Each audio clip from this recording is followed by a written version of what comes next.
The lunch rush had only just begun, but the diner already hummed with the familiar chaos of clattering plates, ringing orders, and conversations rising and falling like unpredictable waves.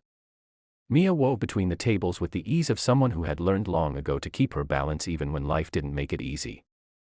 Her apron was already smudged with splashes of sauce she hadn't had time to notice, and a few strands of hair kept slipping loose from her bun, brushing against her cheeks as she moved. It was a normal day, ordinary, loud, tiring, until she noticed him. He sat in the farthest corner booth, half hidden behind a crooked napkin holder, his shoulders drawn in as though trying to make himself smaller. A little boy. Maybe 7, 8 at most. His feet dangled above the floor, never quite touching it, swinging back and forth with nervous energy.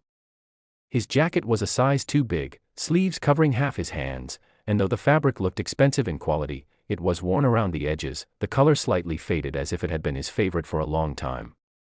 His hair stuck up in odd directions, as though he had dressed himself in a hurry. He was hunched over the laminated menu, staring at it with an intensity Mia rarely saw even in adults. Something about his stillness amidst the bustle tugged at her attention. She had seen children come in with families, noisy groups, school friends, never like this. Never alone.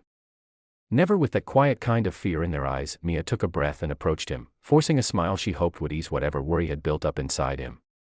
"Hi there," she said softly, as if afraid to startle him. "My name's Mia. Are you waiting for someone?" The boy didn't look up right away. He pressed his lips together, curling them inward, and she noticed how tightly he gripped the coins in his hand, two small, dull pieces of metal that looked painfully inadequate for whatever he hoped to buy. It wasn't the nervousness of a child misbehaving, it was something deeper, something heavy for someone so small to carry. When he finally glanced up, Mia saw eyes that were stunningly blue, not just bright, but filled with an intensity that made him look older and younger at the same time. A mix of innocence and burden. He swallowed once before whispering, "No. I came alone." The admission made Mia's chest tighten. She pulled the chair across from him and sat down slowly. "Are you okay? Can I help you with something?" He hesitated, gaze dropping to the menu as though searching for courage in the printed letters. When he spoke again, his voice was so soft she had to lean closer just to hear him. I want to buy food for my mom." The simplicity of the sentence didn't soften its weight. Children shouldn't speak like that, with worry woven into every syllable. Children shouldn't carry responsibility in their hands like fragile glass. "Your mom," she echoed gently. "Is she with you?" He shook his head quickly. "She's sick today. Really sick. She didn't eat anything since last night." His fingers tightened around the coins, making a small metallic click. "I thought, maybe if I brought her something warm, it might help." Mia felt something shift inside her, a pull she rarely felt so strongly. Compassion came easily to her, too easily, some said, but this was different. There was no adult pushing him, no parent waiting in a car. The boy had come on his own, determined to take care of someone he loved. That kind of bravery always broke her in the gentlest way. "Well," she said, keeping her voice warm, "you came to the right place. What would you like to take to her?" He looked at the menu again, though his expression made it clear he wasn't deciding between choices, he was searching for the cheapest possibility. His thumb rubbed over the edges of his 2 coins as though trying to calculate their worth. Mia carefully reached for the menu and pointed at a few items, pretending she hadn't already noticed his dilemma. "We have some really nice soups. Chicken noodle, tomato basil. Or maybe a sandwich. We can warm it up so it stays nice and toasty until you get home." He bit his lip, the way people do when trapped between need and humiliation. How much is soup?" he asked without meeting her eyes. Her heart cracked a little. "Oh, it depends," she said lightly. "But don't worry about the price." "Really?" His head snapped up at that, his eyes wide, almost alarmed. "No. I can't. I don't want charity." His small shoulders lifted as if bracing for judgment. "I just need something. Anything. If you can tell me the cheapest thing, I can buy that." Mia felt the burn of tears at the back of her throat, but she pushed them down. She couldn't let him feel pitied. Pity was something children sensed instantly, and it made them close up like flowers folding at night. Instead, she leaned her elbows on the table, bringing her face closer to his level. "Hey. Listen. How about I make you my special order? It's not on the menu. It's warm, filling, and perfect for someone who's not feeling well. She gave him a soft wink. And it's always on the house. For special customers. He blinked. Special customers. Absolutely, she said. And today, I think you're one. A small, unsure smile flickered on his lips, so faint she might have missed it if she wasn't looking for it. He nodded slowly. Oh, okay. Mia rose from the booth, but before she could step away, the boy cleared his throat. Wait. She turned back to him. He opened his hand, revealing the 2 coins. They looked even smaller now, sitting in his thin palm. Could you take this? It's all I have right now. Her breath hitched. Sweetheart, you don't have to, please. His voice trembled, but not from weakness. From pride. I don't want to owe anyone. I want to pay. Even if it's not enough. Mia held still, unsure how to respond. Saying no would hurt him. Saying yes would break something inside her. He stared up at her with all the earnestness of a child trying desperately to be older than life allowed. She lowered herself again and gently folded his fingers back around the coins. Why don't you keep these for now? You might need them on your way home. And besides, she added with a soft smile, payment doesn't always have to be money. The boy frowned in confusion. It doesn't. Nope, she said lightly. You can pay me with something else.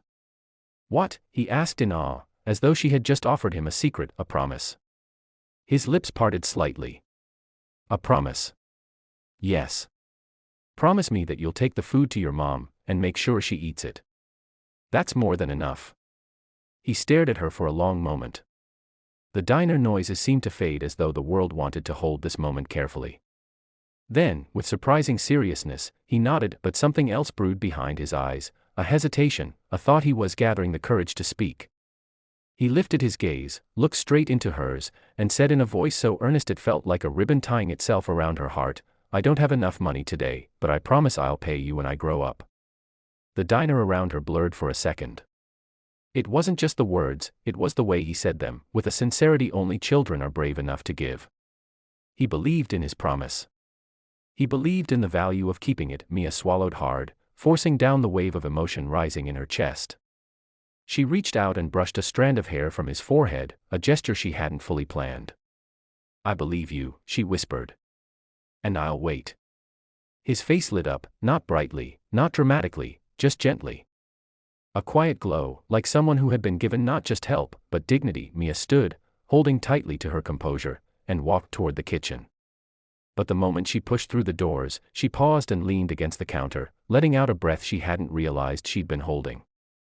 The boy's words replayed in her mind, soft but powerful. I promise to pay you when I grow up. Her co-workers rushed around her, yelling orders, flipping burgers, grabbing plates. But for Mia, everything else had dimmed. She felt the weight of his innocence, his courage, his determination. And something inside her, something tired and worn from years of struggling, felt touched in a way she couldn't explain. She prepared the food herself, assembling a warm sandwich with extra cheese, adding a cup of hot cocoa she decorated with a heart of foam. Then she slipped a small note under the lid, take care of your mom. You're doing great. When she returned to the table, she set the tray in front of the boy. His eyes widened as if she had served him treasure.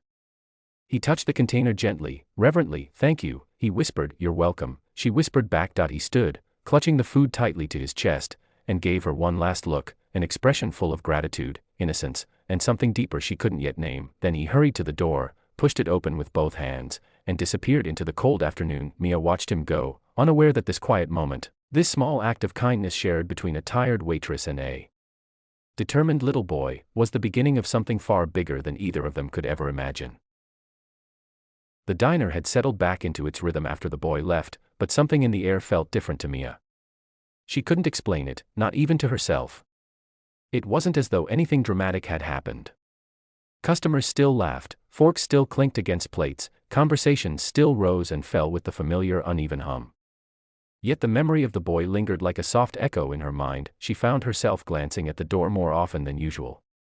Part of her hoped he had reached home safely.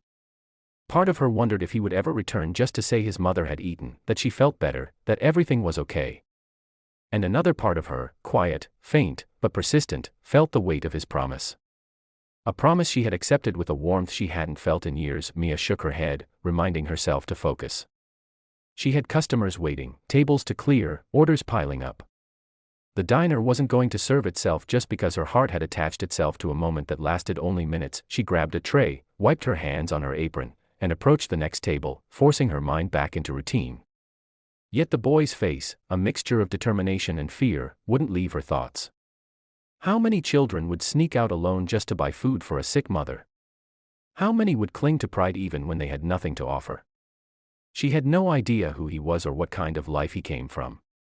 All she knew was that the encounter had touched something deep inside her. The sound of the bell over the door jingled, but she didn't turn immediately. Only when she heard hurried footsteps, too heavy, too determined, did she instinctively glance up. 3 large men entered first, dressed in black suits that looked far too expensive for a simple diner like this. Their eyes scanned the room with rapid precision, and their posture carried an unmistakable tension. Even the customers who hadn't noticed them at first turned quiet one by one, as though sensing a disturbance in the normal flow of things. Mia paused mid-step, her tray frozen halfway toward a table behind the men. The door swung open again, this time admitting a taller figure, a man whose presence seemed to reshape the energy of the entire diner. His coat was tailored, his shoes polished, his stance firm and deliberate. His jawline was sharp, his expression colder than the winter air outside. He didn't look angry, exactly, just worried in a way he was trying very hard to hide, people whispered. Some recognized him, others simply felt the weight of authority that surrounded him like a second skin. Mia stood completely still as the man's gaze swept across the room, piercing, searching. It took only a few seconds for him to approach the counter, but to her it felt longer, like time stretched in anticipation of something she didn't yet understand. "Excuse me," he said, his voice deep, controlled but fraying slightly at the edges. "Did a little boy come in here recently? Brown hair. Blue jacket. About this tall." He lifted his hand to indicate the height. The gesture startled her, not because it was unusual, but because the description struck through her chest like a spark. Her breath caught. "Yes," she said slowly. "He was here." Her voice felt suddenly fragile, almost too soft in contrast to the intensity of the men in front of her. The man exhaled in relief, a sharp, shaky sound that betrayed more emotion than he probably intended to show in public. One of the bodyguards stepped forward, asking urgently, "How long ago?" "About 15 minutes, Mia said, trying to replay the timing in her head. "He ordered something to take home." The man closed his eyes for a moment, shoulders dropping with a mixture of relief and worry. When he opened them again, the iciness in his expression had melted just enough to reveal fear bleeding through. "I'm his father," he said quietly, almost as though he didn't want the whole diner to hear. A wave of murmurs swept through the tables. Someone gasped. Another person whispered to a friend. Mia felt her heart quicken. The boy who had clutched 2 coins like treasure had slipped away from a father who now searched for him with an entourage of security. "I've been looking for him for over an hour," the man continued, his voice strained. "He snuck out of the house this morning. No one saw him leave." Mia tried to imagine it, a house big enough for a child to disappear from unnoticed, a father powerful enough to have bodyguards, a life in which a simple morning could turn into chaos. I'm glad he's safe," she said softly. He didn't seem scared. Just determined. The man focused on her, searching her expression as though trying to piece together fragments of his son's morning. "Did he say anything to you? Anything at all? Where he was going?" She hesitated, unsure how much to reveal. The boy's story had felt private, something shared only because he needed help. But looking into the father's eyes that now held desperation instead of coldness, she understood this wasn't the time to withhold anything. "He said his mother was sick," she replied gently. "He wanted to buy food for her." The words seemed to strike the man harder than any accusation could have. His jaw tightened, his gaze shifted downward. A moment later, he looked away entirely, swallowing against the pressure building in his throat. The tense line between his brows deepened, and his chest rose and fell unevenly. "My wife," he said quietly, "passed away last year." Mia's breath caught again, harder this time. "He knows that," the man added, but his voice trembled. "He knows she's gone. But sometimes," he paused, unable to continue for a moment. "Sometimes he pretends she's still there. Especially on days when we argue." Her heart cracked open. The boy hadn't been buying food for a sick mother. He had been trying to fill the void of a person he could no longer reach. Part of her wanted to cry for him. Another part wanted to pull the man into a chair and tell him it wasn't his fault, that children grieve differently, that little hearts don't break in straight lines. "I'm so sorry," she whispered. The man nodded once, gratefully but with sadness that made him seem older.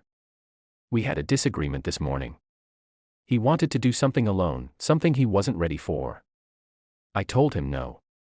He got upset. I didn't realize it would push him to run off." A security guard stepped closer. "Sir, his phone location last pinged near this area. The signal went dead right after." The man clenched his jaw again, anger and fear intertwining. He probably left it at home or turned it off out of frustration. Mia wanted to say something comforting, something that would ease the storm inside him, but the words felt too fragile for the weight